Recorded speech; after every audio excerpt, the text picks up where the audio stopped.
things you might have missed in the Save Classic Tales event. We're trying to get that silver play button, so if you guys could like and subscribe, that would be awesome. And without further ado, let's get on to the video. And for number 1, did you guys know that when the update first came out, there were a few texture bugs? And one of these texture bugs included Tails' head having no texture, so it's just a grey blob. GameFam quickly fixed this though a few minutes after the update was launched. And for number 2, did you guys know that in the original version of this update, Tails didn't look like this? He was actually frozen in stone while he was T-posing. Honestly, it was pretty funny. Now, as you guys can see, Tails is frozen in ice with particles all around him. Honestly, this looks way better than the original T-posing Tails we got. And for number 3, did you guys know that the daily challenge reward actually didn't originally look like this? Half of these items were actually swapped out when this update came in the main game. This trail here was more like a blue chain trail. We didn't have the Tails chow. It was like a glitched chow. We didn't have the ring boost. Instead, we had the ring boost over here, and you just had some rings you could get from day 5. I'll put up a side-by-side comparison so you guys can see the differences for yourself, but in my opinion, I reckon this second one looks a lot better.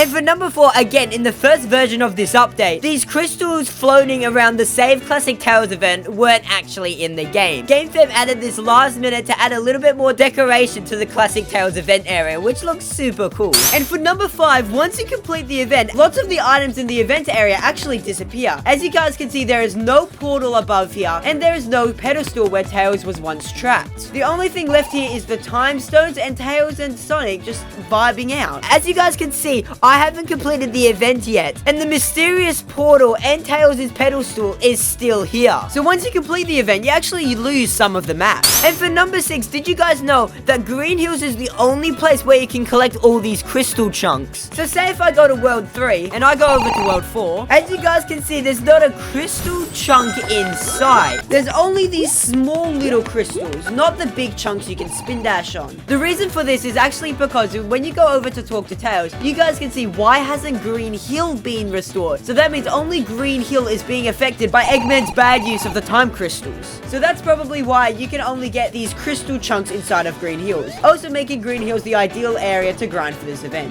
And for number 7, did you guys know that the free spin the wheel has actually been changed? It's actually now color-coded for its rarities. So as you can see, the rare stuff is color-coded in blue, the common stuff is color-coded in green, and the legendary stuff is color-coded in golden. This is a nice little addition to the game. And for number 8, did you guys know that once you collect all of the crystals, a pop-up will actually come up and Tails will say some dialogue. But if you actually go over to the Tails in this main area, he actually says an extra sentence. Give me some time to think. He doesn't say this in the pop-up that actually comes up in the gameplay, which is actually very interesting. I hope you guys enjoyed the video. If you guys did, please like and subscribe. That would be awesome, and we'll see you guys in the next video.